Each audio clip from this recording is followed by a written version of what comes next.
GT Holidays, South India's #1 travel brand. You know you are special when you're with GT Holidays. Kiran நேயர்களுக்கு வணக்கம். இன்று நம்முடன் கருத்துக்களை பகிர்ந்து கொள்ள இணைந்திருக்கிறார் தமிழ்நாடு முற்போக்கு எழுத்தாளர்கள் மற்றும் கலைஞர்கள் சங்கத்தின் கடலூர் மாவட்ட பொறுப்பாளர் பால்கி அவர்கள். வணக்கம் சார். வணக்கம். கிரண் ஆசிரியர் குழு மற்றும் வாசகர்களுக்கு பால்கியின் அன்பு வணக்கங்கள். நடுத்தர வர்க்கம் அது கீழே உள்ளவங்களுக்கு உள்ள பேச்சு என்னன்னா, தங்கத்தை நம்ம இன்னும் வாங்க முடியுமா? இந்த நகை கடையிலலாம் சீட்டு போடுவாங்க. அவங்க நம்மளால் மொத்தமாக நகை எடுக்க முடியாது, கையில் இருந்தாலும் செலவாகி போவோம் அப்படின்னு சொல்லிட்டு மாதாந்திர சீட்டு நகை கடையில் போடுவாங்க. 2000, 1000, 500, மினிமம் 2000 இந்த மாதிரிலாம் போடுவாங்க. இப்போ அந்த மாதிரி போட்டால் கூட நம்ம வாங்க முடியுமா? ஏன்னா ஒரு கிராமே 16,200 அந்தளவுக்கு விற்கிது. அப்போது இந்த நடுத்தர வர்க்கத்தினருக்கு சில இது கனவாகவே அமைஞ்சு போகும். சில விஷயங்கள் அமையாது. வீடு, சொகுசு, காரு, இந்த மாதிரி விஷயங்கள்லாம். தங்கமாவது இனிமேல் இருக்குமா அப்படிங்கிற ஒரு கேள்விக்குறி அவங்கள்ட்ட வந்துருச்சு. முன்னோர்களுமே பாதுகாத்து வச்சதை பாதுகாத்து வைக்க வேண்டியதான். நாம் புதுசாக இனிமேல் வாங்க முடியுமாங்கிறது கேள்விக்குறி தான். அப்படிங்கிற அளவுக்கு விலை போகுது. நேற்று 1,34,400, இன்றைக்கி 4,800 குறைஞ்சி 1,29,600 விற்கிது. ஒரு கிராம் இன்றைக்கி 16,200. இதே போல் தான் வெள்ளியும் கிலோ 4,15,000 இந்த அளவுக்கு விற்றுட்டு போகுது. இப்படி ஒரு கட்டுக்குள் அடங்காமல் தாறுமாறாக இந்த தங்கம் விலை ஏற்றத்துக்கு என்ன காரணம்? சர்வதேச சூழல் தான் காரணமா? என்ன காரணம்? உலக மக்கள் ஆசையோடு பார்க்கக்கூடிய விஷயம் வசதியான வாழ்க்கை. வசதியான வாழ்க்கையினுடைய அடையாளம் 1 நிலம், 2 தங்கம். நிலத்தில் போட்டு அதை நிலமாய் பார்த்துருப்பது எதிர்கால சந்ததிக்கு தான் பயன்படும். ஆனால் தங்கம் எப்படின்னா, நான் வாங்கி வச்சிருக்கேன்றது நான் என் கழுத்தில் போட்டு என் கையில் போட்டு பிரபல ரவுடியாக இருக்கக்கூடிய செல்வம் போன்றவர்கள் கூட பார்த்தீங்கன்னா நடந்து வரும்போது கிட்டத்தட்ட 64 பவுனோட தான் நடந்து வராங்க. இப்போ அவர் அதுக்கு முன்னே அடிக்கணும்னு யோசிக்கிறவங்க கூட இப்ப வேகமா அடிப்பான். எந்த கிராம் தங்கம் இருந்தாலும் கூட அது அவனுடைய வசதியின் அடையாளம். ஏழை மக்களின் கனவு. நீங்க கேள்வியில சொன்னது மாதிரி நகை சீட்டு சேர்ந்து 10வது மாசத்துல 11வது மாசத்துல அதுல ஒரு 10% ஏமாத்துக்காரன் இருப்பான். 90% ஆட்கள் அந்த சீட்டுக்கு பணத்தை கொடுத்துருவான். இந்த 10% கொடுக்கும்போது பாத்தீங்கன்னா அந்த ஆர்ப்பாட்டம் நடக்கும்போது அந்த போலீஸ் ஸ்டேஷன்ல அந்த கம்ப்ளைண்ட் கொடுக்கும்போது பாத்தீங்கன்னா உயிரே போற மாதிரி அழுவான். சின்ன கிராமம் 1 கிராம் 2 கிராம் 3 கிராம்னு சேமித்து அது பறி கொடுக்கும் போதே அவன் எவ்வளவு ஆதங்கத்துக்குள்ளாகிறான். அப்போ தங்கத்தினுடைய உலக அரசியலை மஞ்சள் பிசாசுன்னு வாத. தங்கம் என்பது ஒரு வாழ்க்கையின் மஞ்சள் பிசாசு. ஏன் அப்படி வரலாற்று அறிஞர்கள் சொன்னாங்கன்னு சொன்னா, ராஜவேலு வீட்டில் இருக்கக்கூடிய தங்கம் எதற்கு பயன்படும் சொன்னா, நம்ம வீட்டில் ஒரு சின்ன நல்ல நிகழ்ச்சி நடக்குது, அப்ப என்கிட்ட சேமிப்பு இல்லை, உடனே இந்த தங்கத்தை வித்து அல்லது தங்கத்தை அடகு வச்சு மறுபடியும் எனக்கு வசதி வரும்போது அதை மீட்டுக் கொள்ளக்கூடியது. வெறும் பேங்க்ல வைக்கிறது இல்லை, தனியார்கிட்ட கொண்டு போய் வச்சு ஏகப்பட்ட நிறுவனங்கள்கிட்ட போய் வச்சு வாங்கி இந்திய பொருளாதாரம் சாகாமல் இருக்கிறது. ஒரு பேரறிஞர் சொல்றாரு, இந்திய பொருளாதாரம் வாழ்ந்து கொண்டிருக்கிறது என்பது 2014 முடிந்துவிட்டது. 2014க்கு பின்பு இந்த 11-12 ஆட்சியில பொருளாதாரம் பிழைத்து சாகிறதுன்னு சொல்லியிருந்தா அது ஒண்ணு. நரசிம்மராவ் பீரியட்ல பிழைத்து சாகிறது, மன்மோகன் சிங் பீரியட்ல பிழைத்து சாகிறது, மோடி பீரியட்ல அல்லது அதுக்கு அத்தாட்சியாக இருக்கக்கூடிய அம்மா நிர்மலாவனுடைய கையாளுகையில் அவருடைய வீட்டுக்காரரே சொல்ற பதில் என்னன்னா, குடுகுடுப்பைக்காரன் கூட அந்த மாட்டின் பாஷைக்கு ஏற்ப குடுகுடுப்பை அடிக்கணுமா. நீங்களும் அந்த குடுகுடுப்பை வாங்கி அடிச்சோம்னு சொன்னா அந்த மாடு ரெஸ்பாண்ட் பண்ணாது. நிதி அமைச்சராக இருப்பவர்கள் பயன்படுத்துகின்ற வார்த்தைகள், செயல்படுகின்ற நடவடிக்கைகள் பொருளாதாரத்தை கீழே தள்ளாம மேல போகணும். அப்படி மேல போறதுக்கு அவங்களுக்கு முதல் அடையாளம் தங்க இருப்பு தான். மொரார்ஜி தேசாய், இந்திரா காந்தி பீரியட்ல உங்ககிட்ட எவ்வளவு இருக்கு தங்கம்னு கேள்வி கேட்டு நாடாளுமன்றம் மிகப்பெரிய வரலாற்றினையில ஒரு பெரிய விவாதத்தை சந்திச்சது. எதிரும் புதிருமாக இந்தியாவை ஆண்டவர்கள் கூட வெளிப்படையாக பேசிய தங்க இருப்பு என்பது 15க்கு பின்பு தங்க இருப்பின் சம்பந்தமான அரசினுடைய அறிக்கைகளே இல்லை. பிரைம் மினிஸ்டர் கணக்குல வச்சுக்கிட்டாலும் சரி, நிர்மலா சீதாராமன் கணக்குல வச்சுக்கிட்டாலும் சரி, இது இல்லை. சரி, நீங்க 1929 விலை எவ்வளவுன்னு கேட்டா 21 ரூபாயா. சரி, 1929 ராஜவேலும் பிறக்கல, பால்கியும் பிறக்கல. 1957 நான் பிறந்துட்டேன். 50 இருக்கும்போது பாத்தீங்கன்னா நம்ம சேமிப்புக்குள்ள நாம ஒரு ஒன்றரை நாள்ல ஒரு தங்கத்தை நம்மளால சேமிக்க முடியும் என்பற வகையில உங்களுடைய சம்பளமும் இருந்தது, உங்களுடைய தங்கமும் உங்க பார்வைக்குள்ள இருந்தது. அப்படியே நேரா ஒரு 75 வருஷம் கழிச்சு பாருங்க, நான் நிர்மலா சீதாராமனுடைய ஒவ்வொரு பட்ஜெட்டுக்குள்ளேயும் அந்த அம்மா செய்த நடவடிக்கைகள் தங்கத்தை எவ்வளவு பாதிப்பு கொண்டாச்சுன்ற விவரங்கள் நிறைய பொருளாதார அறிஞர்கள் பேசியிருக்காங்க. அந்த விவரத்துக்குள்ளாம் போகல. ஏங்க, தங்கத்தை பார்க்காதவன் வெள்ளியை பார்ப்பாங்க. நம்ம பேரம் பேத்தி பிறந்தா ஒரு வெள்ளி கொலுசு தான் நம்ம வாங்கி கொடுப்போம், தங்கமே வாங்கி கொடுக்க மாட்டோம்.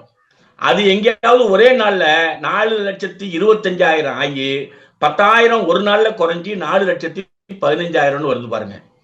இந்த ஆட்சியாளர்களின் ஆலோசனைகளை கேட்க முடியாத அடாவடித்தனமும், சிதம்பரம் அவர்களுடைய வார்த்தையிலே சொல்றேன், ஆட்சியாளர்கள் எதிர்கட்சிகளினுடைய கருத்துக்களை கேட்காத அடாவடித்தனமும், அமெரிக்காவினுடைய அணுகுமுறைகள் வரி கொள்கையினால் ஏற்படுத்தி இருக்கக்கூடிய நிச்சயமற்ற தன்மையும் இந்திய தங்க இருப்பை மிகப்பெரிய சுரண்டல் பேர்வழிகளுக்கு 6 கதவுகளை திறந்து வைத்திருக்கிறது.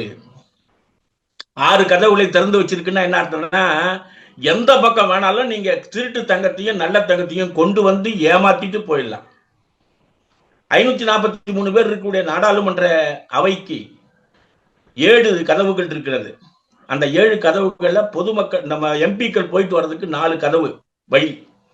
ஆனா இப்ப 888க்கு திட்டம் எடுக்கக்கூடிய எங்க ஐயா மோடி அவர்களும் இந்த உள்துறை அமைச்சர் அமித்ஷா அவர்களும், நீங்க போக வர உங்களுக்கு ஒரே வழிதான்.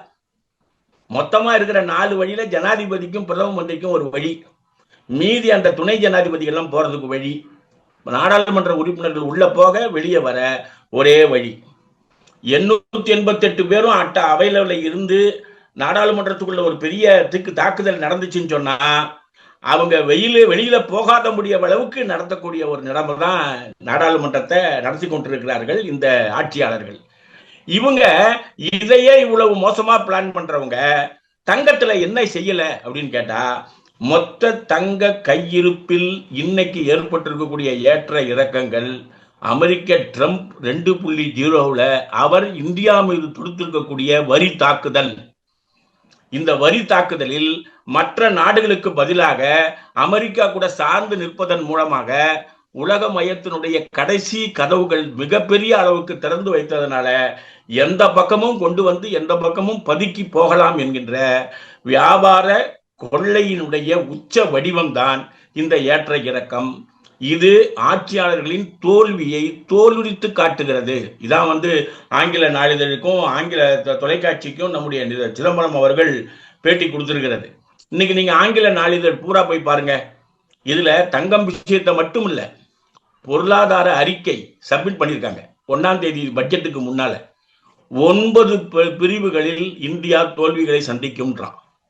அப்போ மொத்தமா இந்திய நாடு இந்த 10வது முறையாக 11வது முறையாக 12வது முறையாகன்னு பெருமையா சொல்லக்கூடிய இந்த பிஜேபியினுடைய பட்ஜெட் அறிக்கை பொருளாதார வடிவத்திலும் சரி, தங்க கையிருப்பிலும் சரி, ஏற்றத்தாழ்வுகளில் இருக்கக்கூடிய சப்ஜெக்ட்ல தன்னுடைய அதிகாரத்தை உள்ளே கொண்டு போவதிலும் சரி, எல்லா வகையிலும் தோல்வியை சந்தித்திருக்கிறது. இது மிகப்பெரிய பாதிப்பு கோடிக்கணக்கான மக்களுக்கு. நான் இன்னைக்கு நம்முடைய 78வது மகாத்மா காந்தியினுடைய அந்த சுட்டுக் கொல்லப்பட்ட நாளுக்கான ஒரு கூட்டம், என்ன சார் தங்கம் விலை இப்படி ஏறி போச்சுன்னு கேட்டவங்க 60 பேர், மகாத்மா காந்திக்கு அஞ்சலி செலுத்த வந்தவங்க 24 பேர்.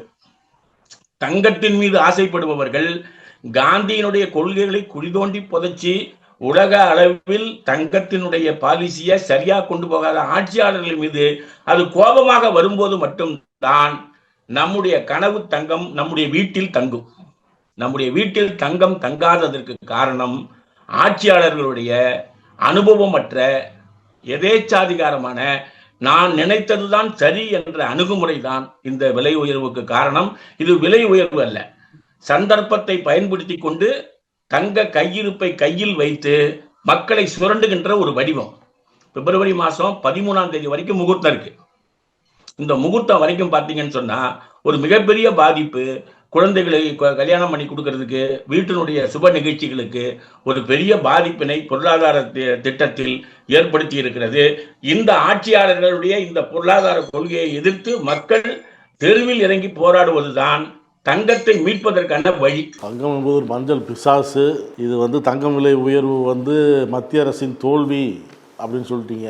பாப்போம், இனிமேல் விலை குறையாது, ஏறின விலை குறையாது, அப்படி தானே சார்? ஆமாம் ஆமாம். சரி, இன்னொன்று பரபரப்பான செய்தி.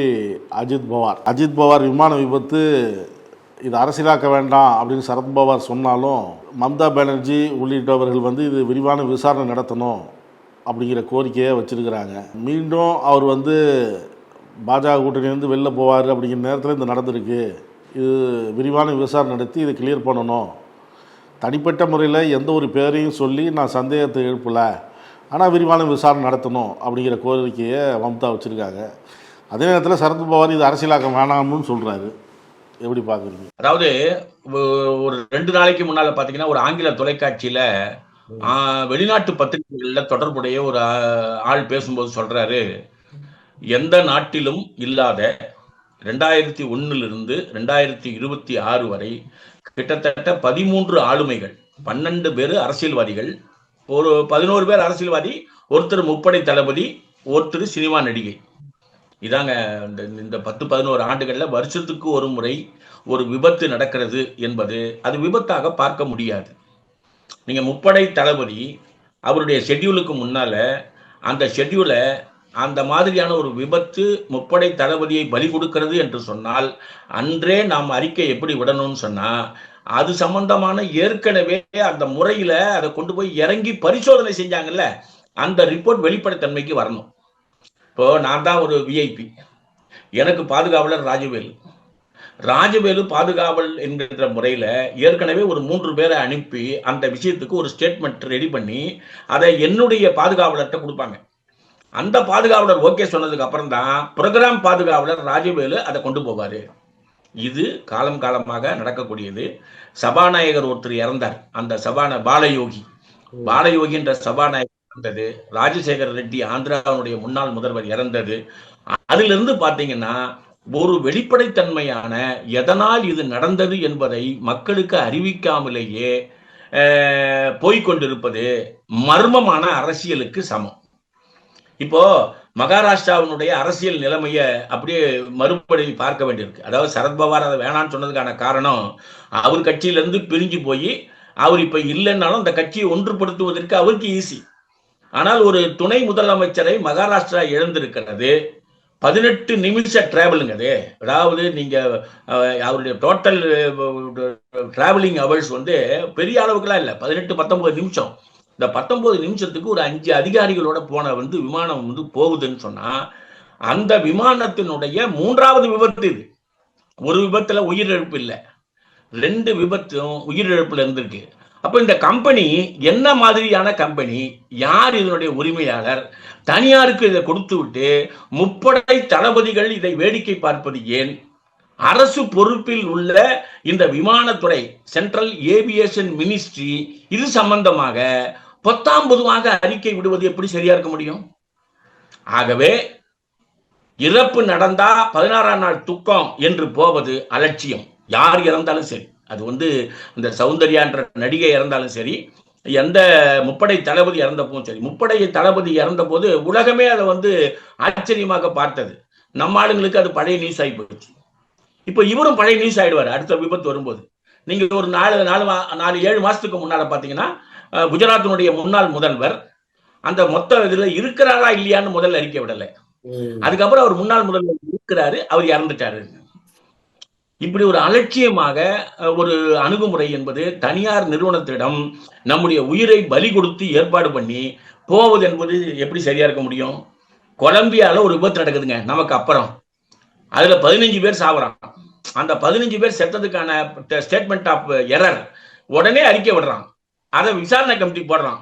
இது ஒரு குரல் எழுப்பி எப்படி நடந்தது என்று கேட்டு அது சம்பந்தமாக மறந்து போவதும் மறக்க செய்வதும் ஆரோக்கியமானது இல்லை. உயிர்களுடைய விஷயத்துல விளையாடுவது என்பது இந்த அரசுக்கு வாடிக்கையாக இருக்கிறது. வன்மையாக கண்டிக்கப்பட வேண்டிய ஒன்று. எந்த சூழல்ல பாருங்க, இவரு அந்த ஷிண்டேவோட ஏற்பட்டிருக்கக்கூடிய ப்ராப்ளம், ஷிண்டே, இவரு, பட்னாவிஸ், இந்த 3 பேருக்கும் இருக்கக்கூடிய அதிகார பரவலில் ஒரு மிகப்பெரிய அளவுக்கு ஓப்பன் டாக் வச்சிருக்கிறவர் இல்லை அஜித் பவார். சரத்பவார் எப்படி அமைதியாக ஒரு பெரிய அளவுக்கு அரசியலை நடத்துவாரோ அதே போல அவருக்கு 2ஆம் நிலையிலிருந்து செயல்பட்டவர். பதவி சுகத்தை காட்டி பிஜேபியினுடைய சதி வலையில அஜித் பவார் விழுந்ததுனால ஏற்பட்டதுதான் அவருடைய அரசியல் சறுக்கல். இந்த அரசியல் சறுக்கலை அந்த ஆர்கனைசேஷனை அவரால் கொண்டு போக முடியல. அந்த ஊர் அரசியல் எப்படின்னு சொன்னா கிரிக்கெட் வாரியத்தோட தொடர்புடையது. இவங்க குடும்பங்கள் எல்லாம் கிரிக்கெட் வாரியத்தில் உள்ள பதவியோட தொடர்புடையவர்கள்.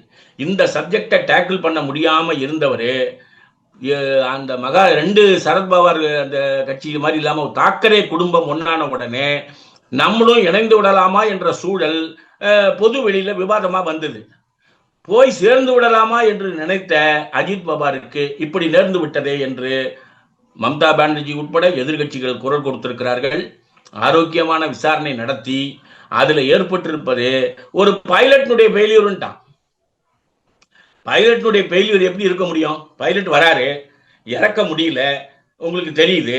2வது முறை இறக்க வராரு, இறக்க வரும்போது அப்பவும் சமதள சூழல் இல்லை, ஆனால் தீப்பிடித்து எரிகிறது. அப்ப அந்த தீப்பிடித்து எரிஞ்சது என்பது இன்எஃபெக்டிவ் ஆபரேஷன் ஆஃப் பைலட் என்று சொல்லவே முடியாது. நீ உடனே ஒரு பைலட் மேல பழியை போட்டுட்டு அந்த அரசியல் சப்ஜெக்டை முடித்து வைப்பது ஆரோக்கியமானதல்ல. பூர்வாங்கமான விசாரணை நடத்தி இனி ஒரு விபத்தின் மூலம் ஒரு அரசியல்வாதியை நாம் இழக்காத வண்ணம் மத்திய அரசும் இந்த விமான போக்குவரத்து அமைச்சமும் உறுதி செய்ய வேண்டும். ஜனநாயக குரல்களை மதிக்க வேண்டும். ஒருத்தவங்க அறிக்கை விட்டாங்கன்னா அந்த அறிக்கையில உள்ள உள்ளம்சத்தை என்னன்னு பார்க்கறது தான் நம்முடைய வேலை. சாஸ்திரியினுடைய வெளிநாட்டு மரணம் உட்பட பொது வழியில விவாதிக்கப்படும் போது இந்த சப்ஜெக்டையும் அதே மாதிரி பேசுவதற்கு நாடாளுமன்றத்தில் சரியான வகையில் எதிர்கட்சிகள் குரல் கொடுக்க போகின்றன.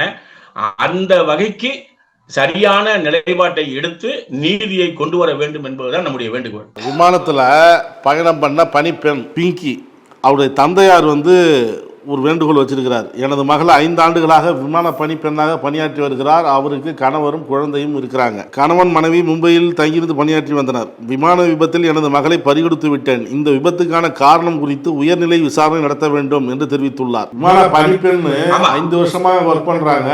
இந்த உயர்நிலை விசாரணை வேண்டும்ங்கிறாரு அவங்க அப்பா. அவர் கொஞ்சம் தொட்டும் தொடாமலும் சொல்லியிருக்காரு. நாம தொட்டே சொல்லலாம். இந்த நிறுவனம் ஏற்கனவே ஒரு 3 உயிர்களை பழிவாங்கி இருக்கிறது. இந்த நிறுவனத்தினுடைய செயல்பாடுகளை பற்றி யார் ஆய்வு செய்தார்கள்? அந்த நிறுவனத்திற்கான சரியான முறையில் இயங்குவதற்கான அனுமதி கொடுக்கப்பட்டிருக்கிறதா? அப்படி என்பதை உறுதி செய்த பின்புதான் இந்த சப்ஜெக்ட்ல பூர்வாங்க விசாரணையை தொடர வேண்டும். இப்ப நீங்க பேப்பர்ல பூரா பாருங்க, அந்த இறந்தவருடைய மனைவியை நீங்க அரசியல்ல மந்திரி பதவிக்கு வாங்கன்னு கூப்பிடுறவங்க அவருக்காக இறந்தவர்களை பற்றி பேசவே இல்லையே. உயிர்களின் விலையில் கூட ஏற்ற இறக்கம் இருக்க முடியுமா? மந்திரியினுடைய சப்ஜெக்டுக்கு பேசவங்க அவருக்காகவே உயிர் கொடுத்த ஒரு 29 வயசு பெண்ணினுடைய குடும்பத்தை பற்றி பேச வேண்டாமா? அதுதானே ஜனநாயகம். அதனால அவருடைய அப்பாவுடைய குரல் மட்டும் இல்ல.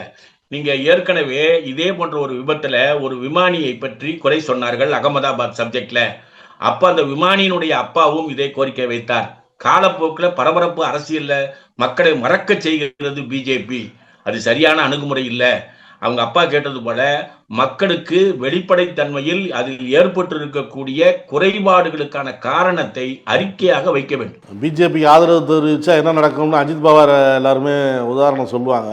இப்போ ஒருத்தர் சொல்றாரு, மறைந்த அஜித் பவாரின் மீதான வழக்குகளை ரத்து செய்வதே உண்மையான அஞ்சலியாக இருக்கும் அப்படின்னு சஞ்சய் ராவத் சொல்றாரு. அவர் மீது பல்வேறு வழக்கு இருக்குது. இப்போ அவர் மறைஞ்சிட்டாரு. அந்த வழக்கெல்லாம் ஏன் வச்சுருக்கீங்க, ரத்து பண்ணிவிடுங்க, அதான் உண்மையானுமே அவருக்கு நாம் செய்கிற அஞ்சலியாக இருக்கும். மக்கள் செல்வாக்க பெற்றவர் தான். இப்போ அவர் மறைந்ததுக்கு பாருங்கள் எவ்வளோ பேர் வந்திருக்கிறாங்க அப்படின்னு சொல்கிறார். அதாவது பிஜேபியில் இருக்கக்கூடிய பொறுப்பில் இருப்பவர்களுக்கு என்ன மாதிரியான அறிக்கையை எப்படி வெளியிட வேண்டும் என்பதில் கூட நாம் ஒரு பயிற்சி கொடுக்கணும். நீங்க சரியா அந்த கேள்வியில சொன்னீங்க, சாதாரண கிராமத்து மக்கள் அஜித் பவாரினுடைய இல்லத்திற்கு அஞ்சலி செலுத்த வந்து கொண்டிருக்கின்ற கூட்டத்தை நம்மளால பார்க்க முடிஞ்சது. இந்த வழக்குகள் அவர் மீது ஏன் போட்டது, யார் போட்டது? இந்த வழக்குகளை காட்டி மகாராஷ்டிரா அரசியலில் குழப்பத்தை விளைவித்தது எந்த கட்சி? அறிக்கை விட்டிருக்கக்கூடிய அவருடைய கட்சி தான் இந்த வேலையை செய்தது. ஏற்கனவே பிஜேபியில சேர்ந்தா முதல் வாஷிங், அதாவது அந்த வாஷிங் மிஷினுக்குள்ள போனா அவர் மேல கேஸ் இல்லைன்றது. இப்ப ரெண்டாவது என்னன்னா, நீங்க இந்த கொரோனா வந்ததுக்கு அப்புறம் நம்ம வீட்டுல கை கழுவுறதுக்கும் மேல ஒண்ணு போட்டிருப்போம், ஒரு அது பேர் என்ன, ஒரு இந்த இதை போட்டு கை கழுவுமே, சானிடைசர் தானே.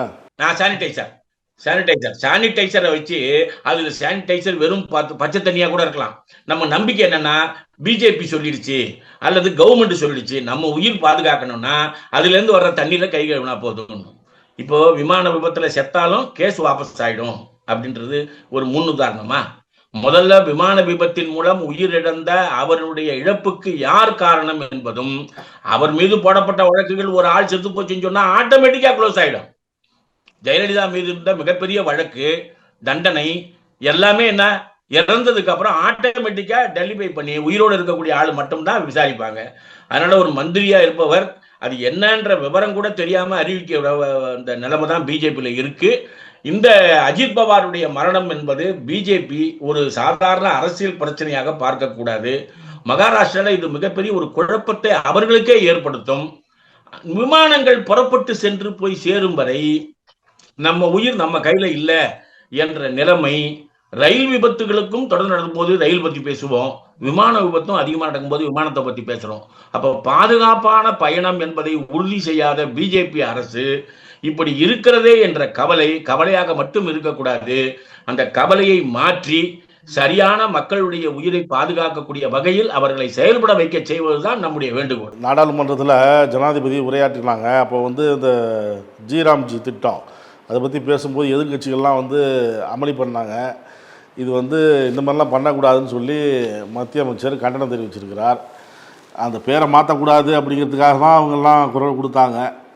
மகாத்மா காந்தி ஊரக வேலைவாய்ப்பு திட்டம் அப்படிங்கிறத இப்போ மாற்றாதீங்கன்னு சொல்லி, மற்றபடிலாம் ஒன்றும் இல்லை அப்படிங்கிறாங்க இவங்க. எப்படி பார்க்கணும் இந்த ஜனாதிபதியுடைய உரை? இந்த 78 வருஷத்துல நம்ம பார்த்த மோசமான உரை. அதாவது காங்கிரசினுடைய ஆட்சி காலத்துல தொட்டும் தொடாமலும் அறிக்கை விடுவாங்க. இந்த அம்மா பிஜேபியினுடைய அறிக்கையை மோடி சாப்பிட்ற அந்த சப்ஜெக்டுக்கு ஒரு ஒப்புதல் வாக்குமூலம் வாங்கிட்டு, அமித்ஷா பேசக்கூடிய சாப்பாட்டுக்கு ஒரு ஒப்புதல் வாக்குமூலம் வாங்கிட்டு, 3வது இளைய தளபதியாக முர்மு செயல்படுகிறார் என்றுதான் நம்ம குற்றம் சாட்டுறோம். அந்த அம்மாவுக்கு கல்வி சப்ஜெக்ட்ல உட்பட சுப்ரீம் கோர்ட் நீதிபதிகள் திங்க் பண்ற அளவுக்கு கூட இந்த சப்ஜெக்டை பார்க்கல. அவர்கள் அந்த நாடாளுமன்றத்தில் அப்படியே பிஜேபியை பற்றி பேசுகின்ற நிலை என்பது சரியானதல்ல என்று ஜனநாயக குரலை தான் எதிர்ப்பு குரலா சொல்றாங்க. அப்படி அந்த மகாத்மா காந்தி பெயரை எடுத்து விட்டு பரபரப்புக்கு மட்டுமே செயல்படுகின்ற பிஜேபியை ஆரோக்கியமாக எதிர்த்தது பாராட்டப்பட வேண்டும். முர்மு போன்றவர்கள் தன்னுடைய அறிக்கையை தயாரிக்கும் போது இன்னும் கொஞ்சம் சிந்தனையோடு என்ன மாதிரி பேச வேண்டும் என்பதை செய்து காட்டுவதுதான் சிறந்ததாக இருக்க முடியும். அதனால நாடாளுமன்றத்தில் ஒலித்தது ஜனநாயக குரல் தான். அது எதிர்ப்பு குரல் அல்ல, ஜனநாயகத்தை மீட்கக்கூடிய காந்தியின் தேசத்தை பற்றிய அன்பு குரல் என்றுதான் நம்ம அதை பார்க்கணும். கருத்துக்களை பகிர்ந்ததற்கு நன்றி. கருத்துக்களை கேட்டமைக்கு நன்றி. வணக்கம். நக்கீரன் டிவிக்கு சப்ஸ்கிரைப் செய்யுங்கள். உங்கள் ஆதரவே எங்கள் பலம். ஆசிரியர்களுக்கு நண்பனாகவும் மாணவர்களுக்கு ஆசானாகவும் திகழும் தேர்வு வழிகாட்டி. ஒவ்வொரு பாடத்திற்கும் அனுபவமிக்க ஆசிரியர்களின் துல்லியமான தெளிவான விடைகள். CNC இருக்கு, தேர்வு பயம் எதற்கு? இது தீரன் பப்ளிஷிங் ஹவுஸ் விற்பனை வெளியீடு.